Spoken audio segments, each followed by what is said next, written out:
Јас од 8 години сум по улици. Се почна после мојот 8 роден ден. Се сеќавам дека моите ми го славеа роден денот, имавме и торта. И после тоа татко ми многу почна да пие и се караа со мајка ми постојано. Така се растури се. После тоа ме праќаа по улици да просам. Ние бевме големо семејство. 4 сестри и 3 браќа. Постарата сестра веќе просеше по улици. Еден ден таа ми кажа за едно место, еден празен хотел. Таму имаше еден маж и една жена со бебе. Тие на почеток се однесуваа многу добро со мене, ама тој човек се дрогираше многу и јас почнав да се дрогирам заедно со нив. И така, после парите од просење им ги давав на нив. Тој човек почна после да ме праќа да одам со други мажи, а мајка ми не седеше дома да ме чека. Искачаше по улици, ме бараше, ми викаше зошто ќерко вака правиш. Проба да ме тргне од улиците, ама јас пак бегав. Кога имав 11 години, мајка ми отиде за Германија и беше преку глава од нас. Тогаш имав и дечко постар од мене. Почнав со него по улици да одам. Тој ми наоѓаше мажи и ме праќаше да се продавам, а парите ги зимаше тој. Мајка ми, кога се врати од Германија, ме зема и со сила ме однесе кај баба ми. Таму ме малтретираа, ме тераа да чистам цел ден и ми даваа да јадам само тоа што ќе остане од нив. Баба ми со сила ме омажи за еден глувонем. Тој многу ме малтретираше сексуално, се бараше од мене. Не можев да издржам и избегав, отидов пак кај баба ми.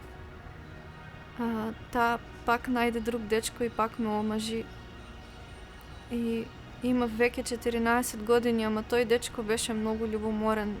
Ме затвори во 4 ѕида, не ми даваше да излегувам.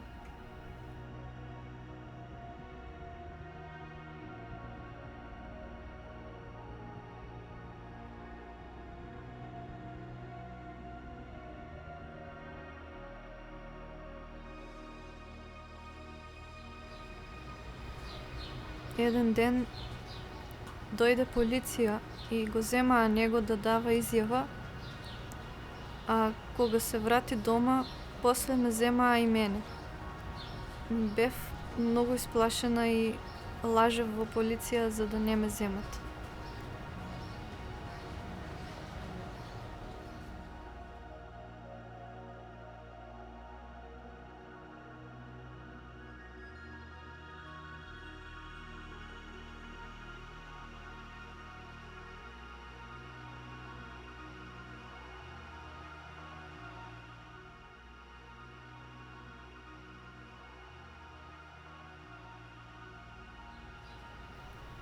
Многу се променив.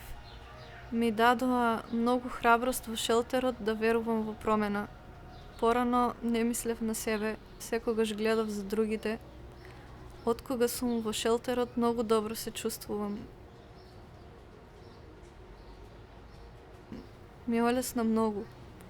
Тука ми е многу убаво, бидејќи имам јадење, спиење и најважно од се, имам мир.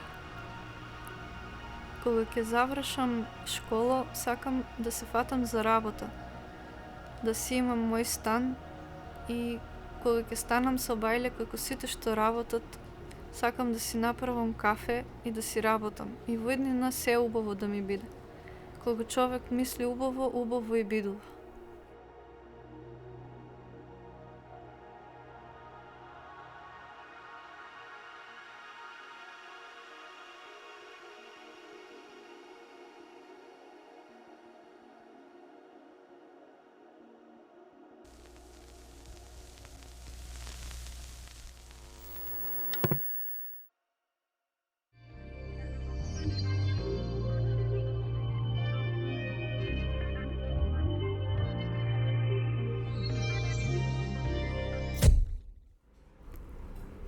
Имав прилично среќно детство, се додека не почина татко ме.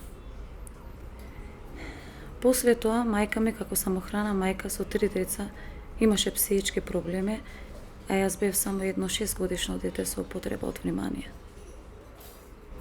Кога наполнив 13 години, почнав да се дружам со едно девојче што не го знаев толку добро. Со неа ми беше прилично добро. Како сестра ја осеќав. После тоа, мајка и почна да ми се приближува и се однесуваше многу заштитнички према мене. Како втора мајка ми беше. Јас и така ја вика мама. И верував. Но таа имала сосема друг план за мене. Таа на моето семејство им зборела дека јас веќе сум тргнала по лош пат и дека сум работела како сексуална работничка, што се влошија односите со моите семејства и сите врати ми беа затворени. Моето семејство повеќе не сакаше да ме види. Тука настапи мајката на другарка ми дека таа ќе ме чува, ама место тоа, таа почна да ме тера да одам со други мажи. Јас давав отпор, ама таа ми се закануваше дека ќе го киднапира брат ми или дека мајка ми ќе лежи затвор и слично. Имав само 14 години и бев многу исплашена. Немав друг избор. Од страв да не останам на улица, прифаќав да правам се што ме тераше да правам. Таа ме праќаше по хотели со разни мажи, каде што бев силувана, а таа земаше пари за тоа. Јас никогаш не гледав колку пари таа земаше, колку заработуваше. Никогаш ништо не паднало во мои раце. Тропнав на многу врати, бев по полиција, но секој пат таа ќе дојдеше дома со изјавата на во рака. И ми викаше дека нема да постигнам ништо со тоа. Таа имаше многу познанства. И од таа причина јас не можев толку лесно да допрам до институциите. После многу неуспешни обиди да избегам, една вечер се запознав со една инспекторка која ме охрабри да зборам. Ме допре со зборовите дека доколку јас не окренам гласот, многу други девојки на моја возраст истото ќе ги снајда. Прво одбивав, се плашев. Ама инспекторката ми каже дека не треба да се плашам и дека може да ми помогне да ме смести во институција каде што ќе бидам заштитена. Прифатив. Бев во полициска станица, дадов изјава, се потпишав и оттаму бев донесена во канцеларијата на Ла Страда. Тој момент веќе бев безбедна.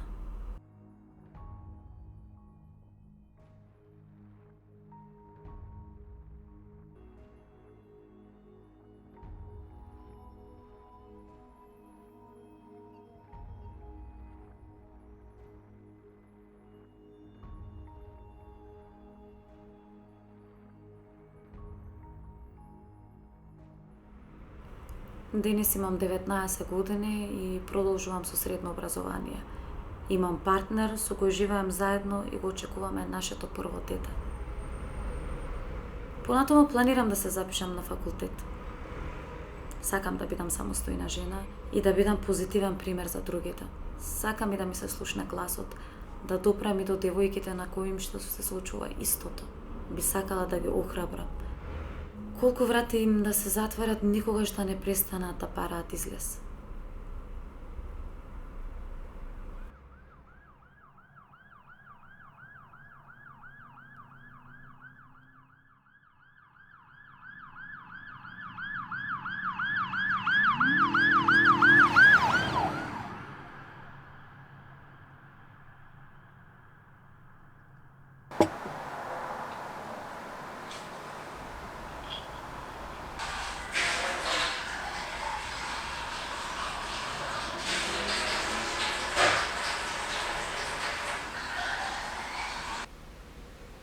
Имав 35 години кога ми се случи несреќата.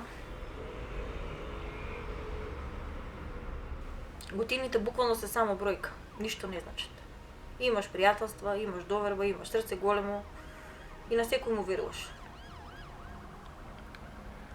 Во тој период работев, ама не бев пријавена и работев за многу мала дневница.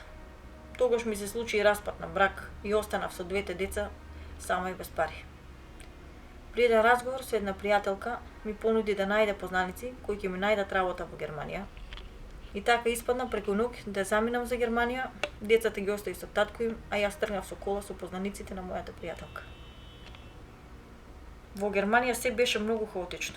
Од работа немаше ништо, цел ден седев заклучена во еден стан и дури еднаш бев и силувана. После тоа се заканив дека ќе викнам полиција, пошто ми се јави пријателката. Пак и ми кажа дека ќе прати некои неизини други познаници да ме земат и да ме однесат во Швајцарија.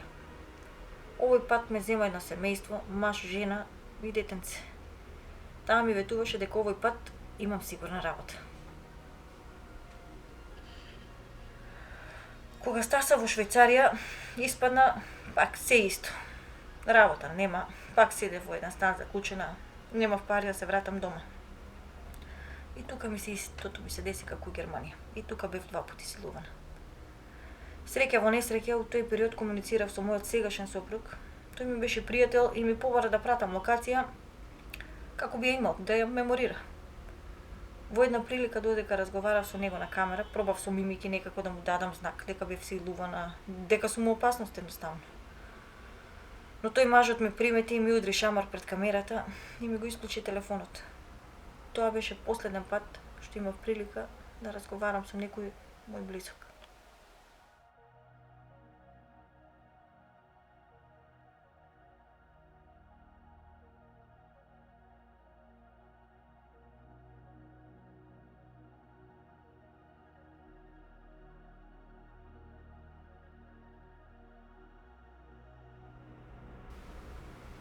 Дојде покана од полицијата да потврдам дека престојувам на таа адреса, кај тоа семејство на гости.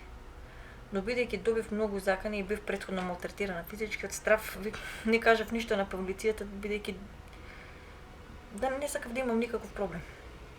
Но бидејќи мојот сегашен сопруг не можел да ме добие, пак пријавил во полиција. Овој пат полицијата дојде дома. Јас бев толку потресена, ми идеше да викнам, ама не смеев.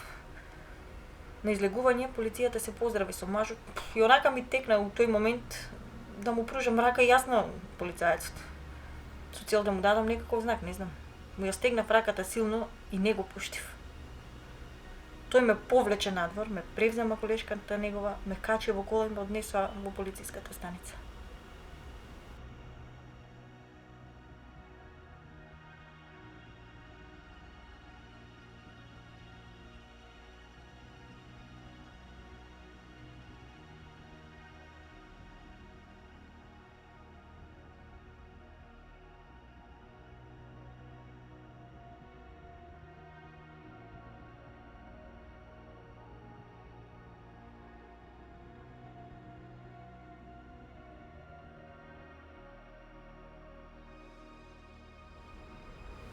Денес работам, мајка сум на 3 деца, живеам со сопругот, се трудам да водам, што знам, нормален живот, колку што е тоа можно.